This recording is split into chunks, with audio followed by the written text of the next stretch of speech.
and with the Indiana Fever today. Unfortunately, we have the horrific, terrible news that Sophie Cunningham is officially out for the rest of the season with a torn MCL. What went down under the basket that night?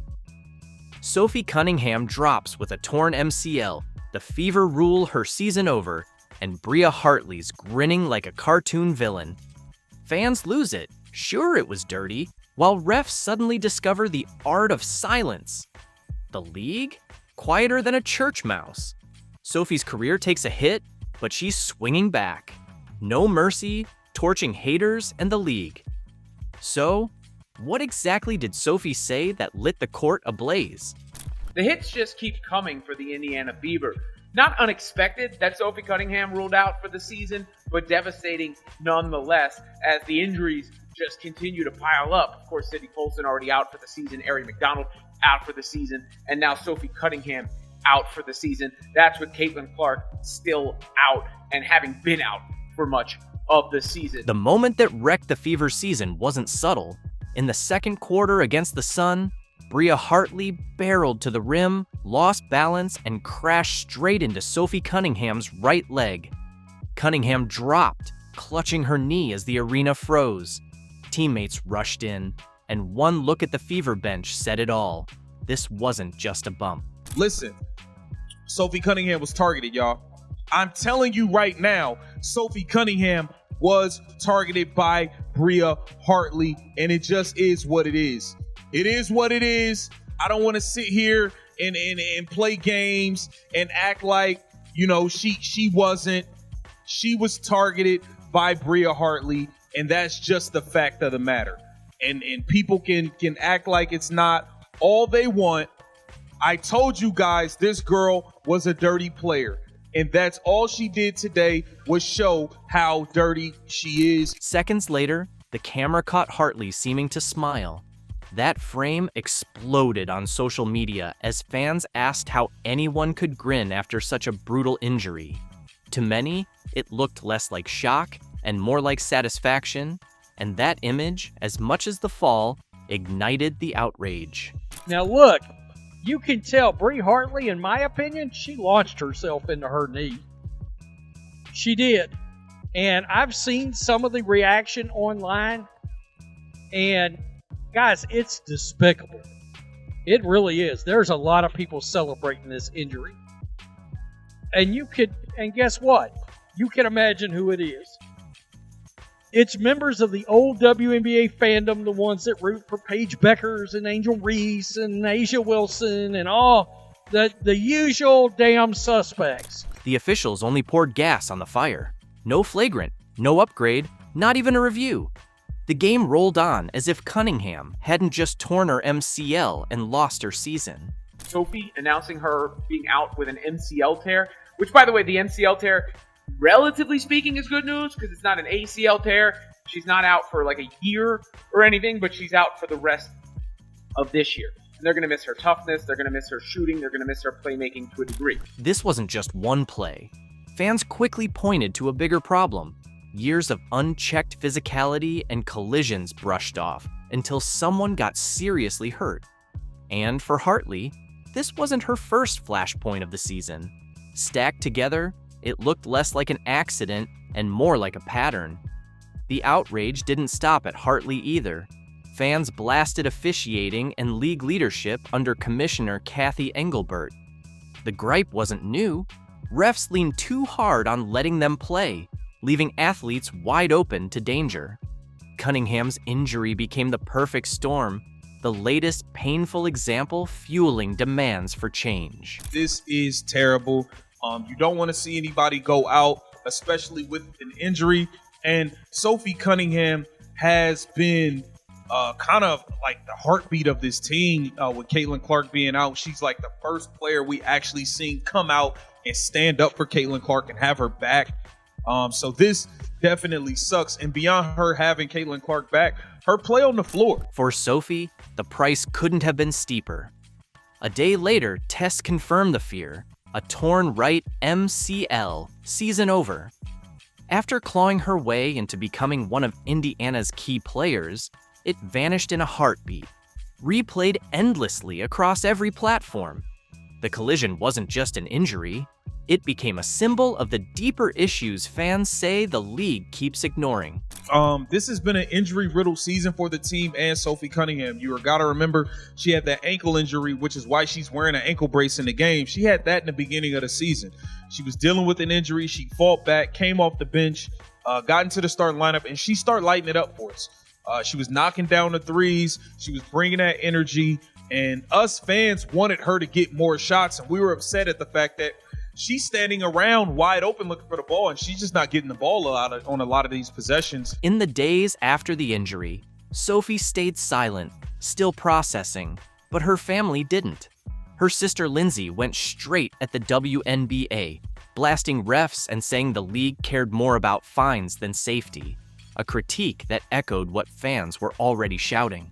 Their mom, Paula, piled on in a now-deleted post, calling Hartley reckless and out of control, hinting it wasn't her first offense. Those posts gave a raw glimpse into Sophie's circle and shoved fresh pressure onto officials and league leadership. This injury happened, and Sophie Cunningham's sister was none too happy about it and slammed the WNBA. Maybe you should focus less on finding players for commenting on your poor officiating and more about hiring officials that are able to call a consistent game and protect your athletes. It's pathetic. Praying for you, Sophie. That's Lindsay. That's her sister. Well, her sister made this comment, and it brought out the scumbags. When Sophie finally spoke, her tone was completely different.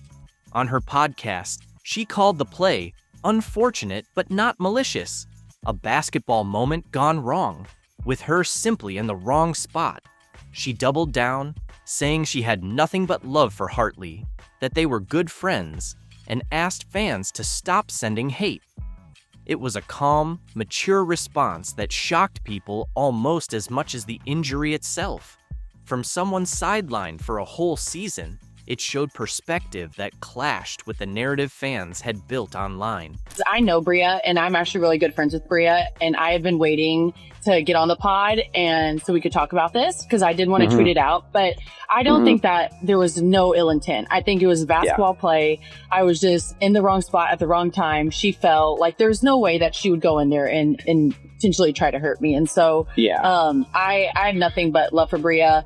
And I even told my mom because she tweeted something. I was like, no, Mom, I get it. But I promise you that I was like, Bria and I are super cool. And she would never try to hurt me because there are some girls that I think might, but she wouldn't do that. And so I have nothing but love. And so I hope people stop giving Bria some heat because I don't think she meant to do that at all. But Sophie didn't stop there. In that same podcast, she pivoted to a bigger issue, accountability. She linked her injury to a pattern of refs missing dangerous plays while still slapping players with fines for speaking out. She reminded listeners she'd already been fined for comments about officials and Paige Beckers. That hit home. Her family's frustration made sense. To them, the league punished words faster than it protected bodies. I'm officially 3 for 3 on being fined by the WNBA. Holy sh**. For this? For the pod? Again? They didn't like my comments on Paige Beckers. No way. I didn't even say anything bad. On the whistle? On the quick whistle? Yeah. But why? Then came the post that flipped the script. On social media, Sophie dropped a blunt line. Some of us were raised by the words of, "Don't bite off more than you can chew." And some of us didn't F around and find out. Short, sharp, and nothing like her podcast calm, it was pure fire. Fans took it as a rallying cry, proof she wasn't broken and wouldn't back down. It channeled the defiance her supporters love and shoved her right back into the spotlight. Well, you come at Sophie's sister, you come at Sophie.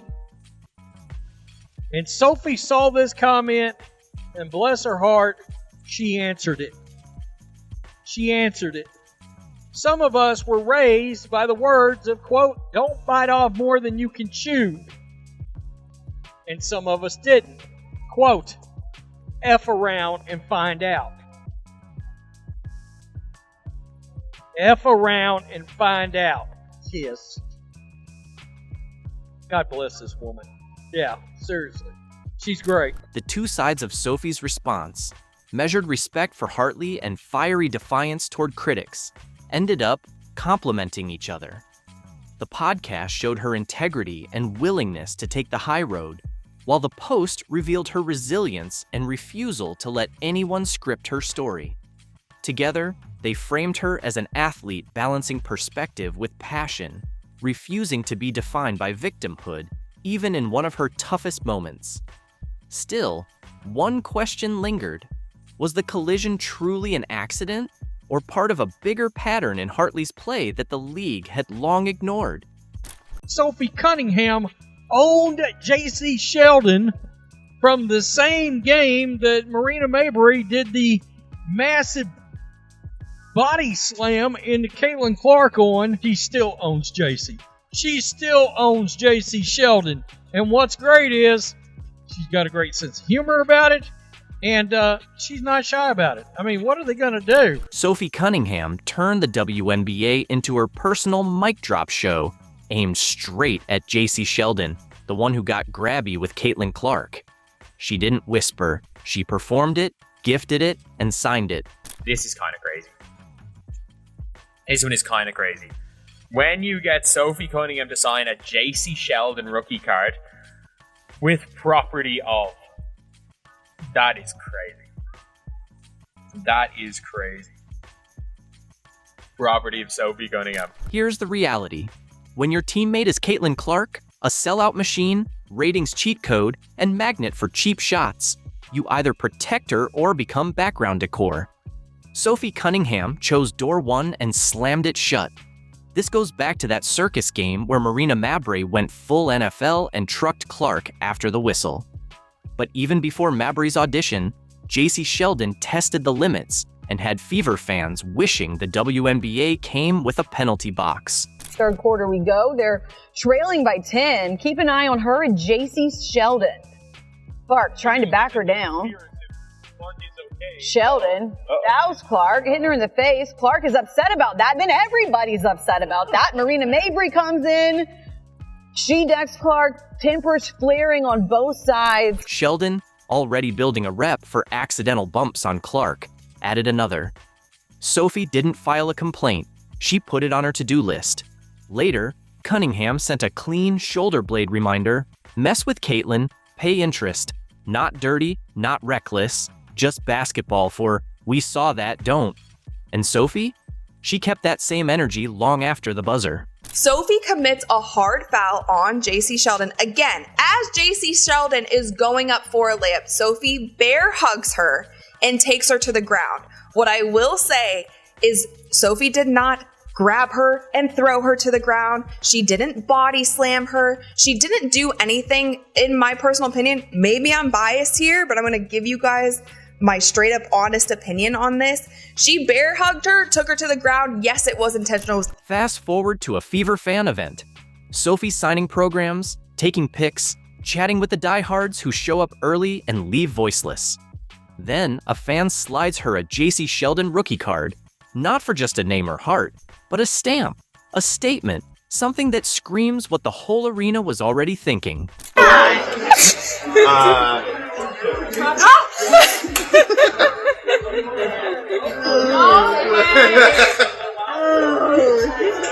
the problem. She is the problem. Sophie grabs the card, pen ready, and scrawls, "Property of Sophie Cunningham." Not a doodle, a declaration. Press our star? Here's the bill. It's also a league-wide memo. Indiana's got an enforcer, and her paperwork's airtight. Sheldon, you've been officially served. Sophie Cunningham would take her rightful place as the Indiana Fever enforcer, and I believe took the first step to her becoming the second most popular player in the WNBA. Sophie Cunningham is everywhere. Barbie's walking in. She's the best looking woman walking into these WNBA arenas. I mean, black belt Barbie, anybody? Black belt Barbie. The clip hit social like gasoline. Lexi Hull cracks up beside Sophie while fans lose it. A perfect mix of rivalry, humor, and raw competitiveness. The kind that actually builds culture. It wasn't staged, it was pure Sophie. Sharp, funny, crystal clear. And she didn't backpedal. No just kidding, no notes app apology. She leaned in. That's what you want from an enforcer. Consistency. Gretzky had one, Jordan had plenty, Kobe had guys eating technicals, Curry has Draymond. And now the WNBA's biggest star has Sophie Cunningham. Protector by choice, shooter by trade, part-time notary for rival guards. Sophie Cunningham has been Caitlin Clark's biggest cheerleader and defender. And it literally like pisses me off when people are like, she's not the face of the league. Who would be? What? When people try to argue that she's not the face of our league, or if our league would be where we're at without her, you're dumb as shit. Yeah. You're literally dumb as The sad truth about this video we just watched is she is the first WNBA player I have seen to openly say this out loud, publicly, and not be ashamed in declaring it. Here's the twist. Sophie isn't some bench warmer collecting fouls. She's scoring big, dropping 15, 18, 20 points while others are still blinking. Against Phoenix, she delivered 18 on command while teammates looked lost. Enforcer energy is fun, but enforcer energy plus production? That's how you win memorable games. Caitlin Clark is the reason we have been talking about the WNBA. Hate it or love it, it's true. I don't believe that Caitlin Clark necessarily wants that title that everyone has been giving to her. I think she just wants to be appreciated. And Sophie Cunningham, she just seems like such a real one, such a good friend. I think especially with women, especially elite level athletes, there's a lot of people, women, who will kind of stab you in the back. There's a lot of jealousy, a lot of resentment, especially when you're good. But Sophie just seems like such a girl's girl. I really, really like her. Maybe Caitlin Clark should do the next American Eagle campaign, or Sophie Cunningham. When Sophie wrote Property of Sophie Cunningham, it didn't feel petty, it felt earned. Fever fans roared because it wasn't just one bump or shove. It was a season of non-basketball contact finally getting a public return address. A teammate was saying, "Our star isn't running solo anymore," and saying it with ink, not emojis. And what do you guys think? Do you guys think this means anything? Like, obviously, when you get a Sophie Cunningham and sign a J.C. Sheldon card, like, I think we should see that more in sports. The dominoes fell perfectly. The autograph went viral. Fever fans embraced it, Clark's Army saved it, even neutrals shared it. Then, the bigger story emerged. J.C. Sheldon, drafted by Dallas, bounced to Connecticut, traded to Washington, wasn't making headlines for scoring or defense. Her biggest story? The guard who tried her shot on Caitlin, and the guard claimed by Sophie Cunningham. This is hilarious. It really is. Indiana Fever star takes humorous jab at Caitlin Clark villain. You gotta love an Iowa Hawkeyes Wire headline. That's really good. That's J.C. Sheldon. Congratulations. That's all you're known as. The chick that was mean to Caitlin Clark. That's your legacy. I don't know what else to tell you. I mean, you've been traded, and I don't think you're much of a basketball player. The clip hit, and Fever Nation lost it.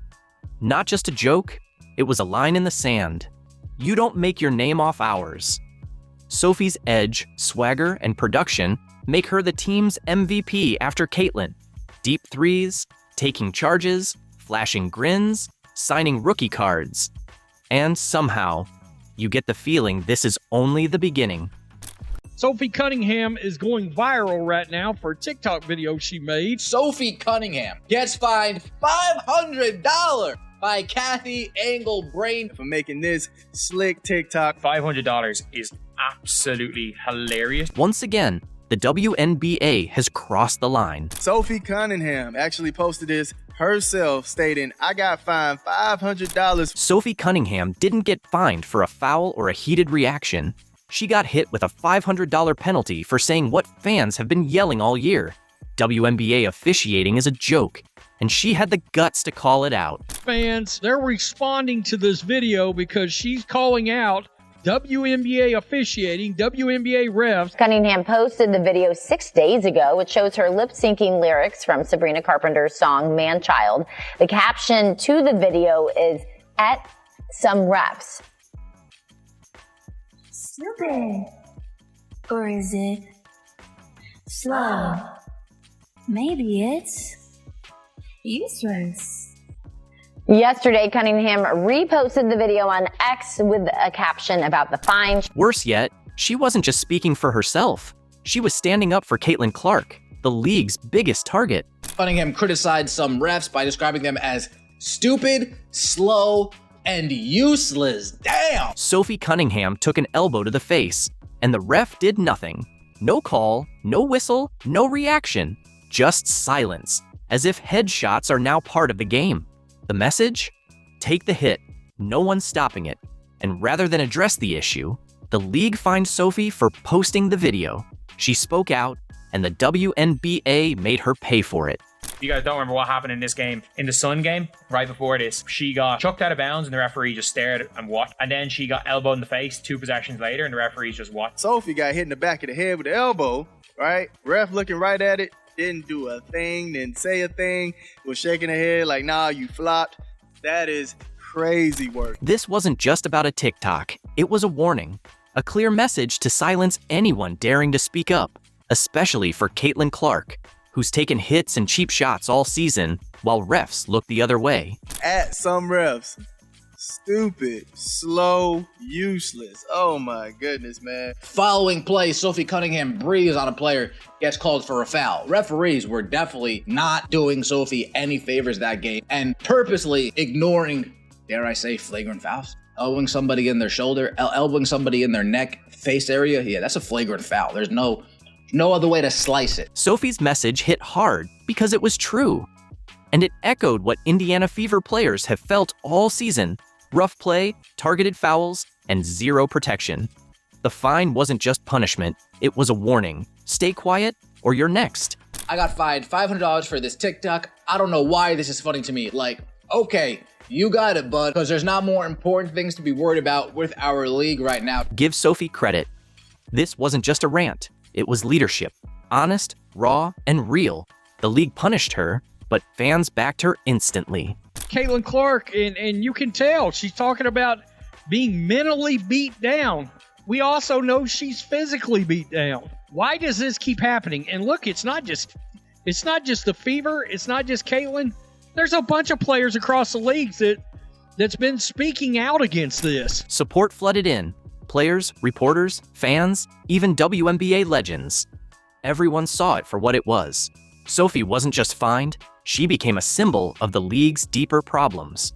Am I shocked that an activist basketball league decided to target Sophie Cunningham? No, I'm not surprised by that. I mean, this whole league's got all of its priorities all bleeped up, especially from social media, this and that and the other, but that's not the point. She should not be getting fined for this. Her fine was just another chapter in the league's playbook. Punish those who speak out, especially if they defend Caitlin Clark. Meanwhile, the ones taking shots at her, protected, untouchable. It doesn't seem that Cunningham will receive another fine from the WNBA for her posts and her continued criticism of the league. Stacey Dales, who covers the NFL, has been on NFL Network forever. She's laughing her ass off about this. Let's be real. Caitlin Clark's taken more cheap shots than anyone in years. Elbows, slams, trips, shoves, and she still gets the fewest calls. Fans now hold their breath on every layup, not to see if she scores, but if she survives it. Sophie gets fined for TikTok, but players can bulldoze Caitlin almost every game with no response from the league. It's not just unfair, it's dangerous. And the silence from the league is infuriating. And Caitlin, she's been through the same BS. We see the pattern, and the league better start seeing it too. Take this. Sophie gets elbowed, no call. She says a few words to the ref, who replies, "I'll remember that." Minutes later, she's hit with a phantom foul. That's not officiating, that's payback. There's obviously, I did a video last night about Caitlin Clark, and you can tell she's talking about being mentally beat down. we also know she's physically beat down. Meanwhile, Caitlin Clark gets mocked online after an eye injury, even by a teammate. Opponents laugh about it on Instagram. And the league? Silent. No fines, no action, nothing. When Caitlin Clark returns, she's not getting abused and the referees are keeping their mouth shut. It's going to take somebody on the team to consistently speak out because we know damn sure the coach is too scared to get fined. Oh, you guys going to fine me again? This is the game that after pushing and shoving for a jump ball, she says 2 words to the referee. The referee says, oh, I'll remember that. Following play, Sophie Cunningham breathes on a player, gets called for a foul. Referees were definitely not doing Sophie any favors that game. This is the double standard fans are fed up with. When last year, after Caitlin Clark got poked in the eye, dirty Dejanay Carrington and Alyssa Smith got on IG and made us mocking Caitlin Clark. Caitlin Clark is the WNBA's biggest draw, breaking viewership records, selling tickets, driving revenue. She's the league's engine, yet they won't protect her. Worse, they punish those who try. That's why Sophie's fine matters. She didn't just challenge a bad call, she exposed a broken system. The league isn't protecting stars, it's protecting its story. Caitlin Clark has changed the game. She changed it in college and in the WNBA. The country has fallen in love with what we have created. And America, here's the girl next door, all grown up, Caitlin Clark. Caitlin Clark has captivated the nation, breaking scoring records in college and bringing women's basketball to a whole new audience. She is a phenomenon. Sophie didn't start drama. She posted a video after taking an elbow. That alone got her fined. Meanwhile, players rough up Caitlin Clark without consequence. Fans see it. Even casual viewers spot the double standard. Sophie gets punished for a TikTok, but others can flatten Caitlin and joke about it online. This isn't inconsistency. It's a warning. Stay quiet. As long as Kathy Engelbert is going to play one of the 3 blind mice, they're going to keep doing it. As long as Adam Silver just ignores this crap. So what happens? Players go silent. Coaches look the other way. No one wants to be the next target for speaking out. And all right, that is crazy work. They have to do better by these players. You have to protect these players, man. Protect your talent. It's as simple as that. But Sophie spoke up. She took the hit on the court and off it to stand up for a teammate. That's rare in today's WNBA. This isn't about $500. It's about a culture where speaking out gets punished and doing the damage doesn't. Sophie Cunningham is not the type who keeps her feelings to herself. The Indiana Fever star is quite outspoken, and she has no issue expressing her beliefs publicly, even if it gets her in trouble. Fans have had it. The moment Sophie shared her fine, outrage lit up online. Loud, focused, and relentless. The league's socials got flooded. Some fans even offered to cover the fine themselves. That's how fed up people are. Instead, let's fine the players because they're speaking out loud. It would be different. If the officiating was at least solid, I'd be like, yeah, you can't run your mouth about the referees. The officiating in this league blows chunks. One viral comment nailed it. Sophie gets fined for a TikTok, but Caitlin gets hit, mocked, and ignored. That message spread fast. Twitter, TikTok, YouTube, Instagram, and Kathy Engelbert? Silent. No statement, no defense, just silence. And it's becoming her trademark. How did we get to an all-star game in Indiana where Caitlin Clark is not healthy enough to play? Well, it all started last year in her rookie season, where she received 20% of all the flagrant fouls in the league. And most of them came from Angel Reese in the Chicago Sky. And these weren't basketball plays. They were not only fouling her, but they were getting up, laughing about it, laughing about Caitlin Clark getting assaulted. Any other work environment, people go to jail for what's going on. This was Engelbert's chance to lead, to back the players elevating the league and putting their bodies on the line. Instead, she chose punishment over conversation, control over courage. Now, fans aren't just angry, they're disillusioned. And last year, I noticed how much it was just Caitlin Clark. Caitlin Clark was taking all the hits. Caitlin Clark was taking all the abuse. But this year they've added Sophie Cunningham, she gets more flagrant fouls on her than anybody in the league besides Caitlin Clark. And Aaliyah Boston, she's been taking hits as well. But the worst thing is the consistency. So they don't call flagrant fouls, or most of the time, Caitlin Clark could be held for an entire game at a time. They don't call fouls. They don't call common fouls. But then when it's the Indiana Fever, guess what? Touch foul here, touch foul here. They call absolutely nothing. Let's not forget, Caitlin Clark is the reason the WNBA is even part of the national conversation. She's breaking records, making headlines, and drawing eyes to every game, hers or not. So when she gets hammered with no call, and those who defend her get punished, the message is loud and chilling. The league doesn't care about its biggest star. A bunch of players and coaches of the last few days have complained without being fine-worthy about officiating. I just want to see about your thoughts on if officiating is an issue and how it can be improved, because clearly there seems to be problems or disconnect between what players and coaches feel and what officials are actually calling. This was the WNBA's moment to prove it values fairness over optics, players over PR. Instead, it chose silence, and now it's paying the price. Just what does it mean to come back here and be able to play or to an opponent? Yeah, AZ was good to me, but I'm way happier where I'm at now. It was good to see people. It was fun to play in front of some fans. But for me, I'm way happier in Indiana. The Indiana Fever's road trip ended with a 95-60 beatdown, 2 fresh injuries, and DeWanna Bonner trash-talking. But Sophie Cunningham stole the spotlight on the court and in her podcast, dropping truth bombs about how Bonner really quit. You'll never hear professional courtesy the same way again. That had to have been one of, if not the most embarrassing loss of the season for the Indiana Fever so far. We lost to the Atlanta Dream earlier in the season, 77-58.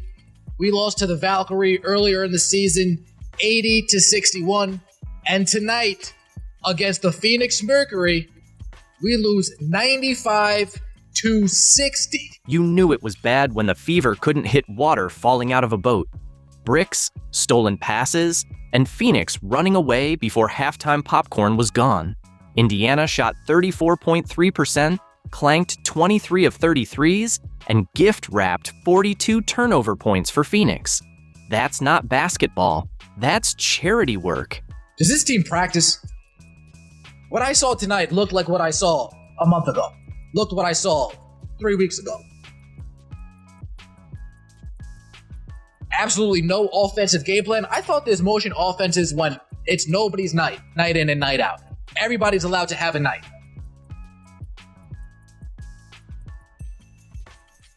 If Kelsey Mitchell doesn't play well, it needs miraculous efforts from the rest of the team to pick this up. Sophie Cunningham played great tonight. Kelsey Mitchell had a bad game. Bad game. Where's everybody else? The gut punch? Sydney Colson crumpling with a knee injury. Then Ari McDonald hobbling on a bad foot. In one night, the Fever's thin roster turned into tissue paper. 2 key players down in a blowout. It's getting kicked while you're face first in the mud. Steph obviously Sid had that injury and Ari left, I think, in the fourth quarter. Yes. What's the status of well, it's Sid's left knee, Ari's right foot, and we'll get some more evaluation when we get home tomorrow and see where we are. Phoenix owned this game, out-rebounding Indiana 44-32 and making them look lost from tip-off to buzzer. Every possession was Mercury playing chess while the Fever fumbled with checkers. Their defense caused chaos. Indiana never escaped. Sophie Cunningham making her return to Phoenix, and it seems as if nobody on our team other than Sophie Cunningham felt any type of emotional connection to this game. DeWanna Bonner just got done doing your team absolutely dirty. You guys escape with a victory when they come to Indiana, and you wipe your hands of it like it's all over and finished with. No, it goes both ways. You don't think we want to beat her on her home court?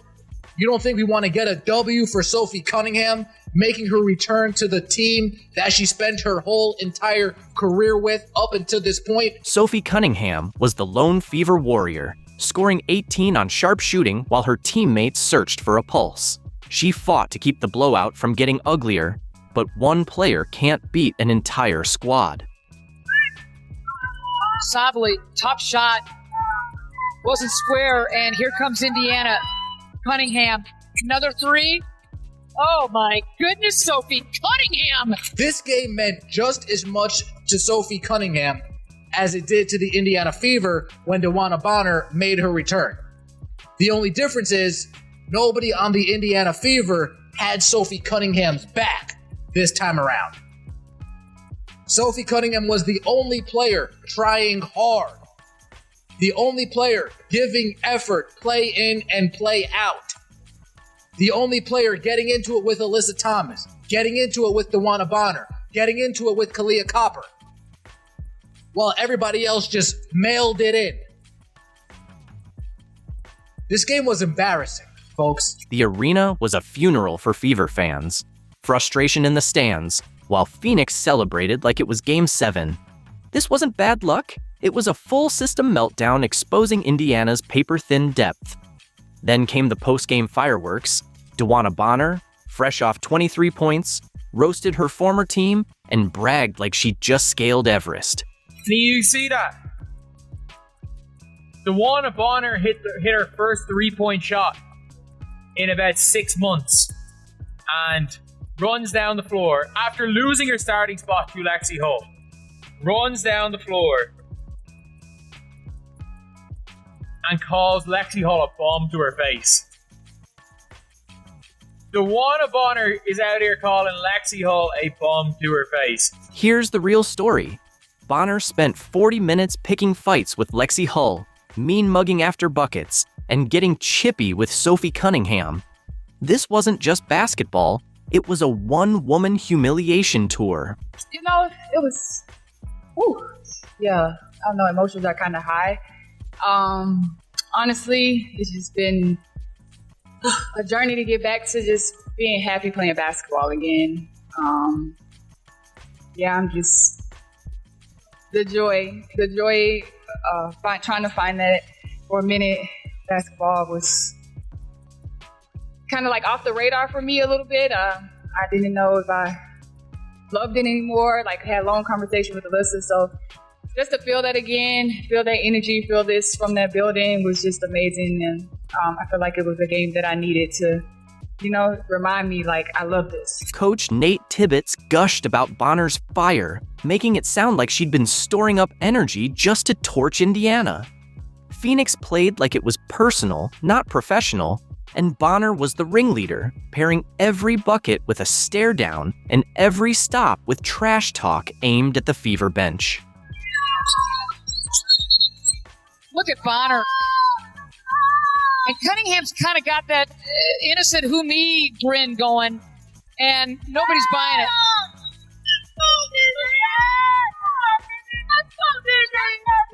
Wow, what a steal by Bonner, stepping right into it. And Sophie knows that doesn't want to create anything more. Little holding on. You think this is becoming a rivalry? Oh, they're letting her have it now. They gave Cunningham a big ovation. After the buzzer, Phoenix partied and took verbal jabs while Indiana huddled up, checked on the injured, and talked about bouncing back. For sure. I mean, it sucks, right? You don't ever want to see anyone be injured on any team. I feel like there's been a lot of injuries this year in the W, harsh ones, I think. And, it's just another one. And Sid is still the heartbeat of our team. She's going to be okay. Our team's going to be okay. And again, just another hurdle that we're going to have to get over. Bonner's night felt less like basketball brilliance and more like a grudge parade, complete with over-the-top celebrations while the Fever worried about Colson's knee. In the locker rooms, Indiana spoke of unity. Phoenix danced on the win. Her 23 points only underscored why she never fit the Fever's team first vibe, and Sophie Cunningham was about to drop truth bombs to prove it. Did you see that when DB came back and played for us, that they got mad that our fan base was booing her? I don't believe in booing former players unless they left on like some type shit. On her podcast, Sophie Cunningham finally spilled the truth about how Bonner quit the Fever, and it's uglier than anyone thought. She admitted Bonner's a Hall of Fame talent, but revealed the bombshell that rewrites her entire exit story. I like DB because like DB was one of my vets when I was in Phoenix, and then we gathered here into Indiana, and like it was kind of a surprise that she was signed to Indiana anyway. And so we'll take her in a heartbeat. Like, she's a Hall of Famer. She's a hell of a basketball player, can score from anywhere on the court. Sophie revealed Bonner left mid-season without so much as a text to her teammates. Months of practicing, traveling, and bonding. Then poof, gone without a goodbye. But she got to Indiana and she just like really wasn't happy. And like, I want people to be happy. So that's why I'm kind of like neutral on this one, which a lot of people are surprised about. She's towards the end of her career. So like, she deserves her flowers. She deserves to be happy. But I also think that if you're going to leave, like, you're going to have to expect getting booed. Like, was there explanation when it happened? No. Not even privately? Yeah, I mean, okay. That's tough. And, yeah, okay.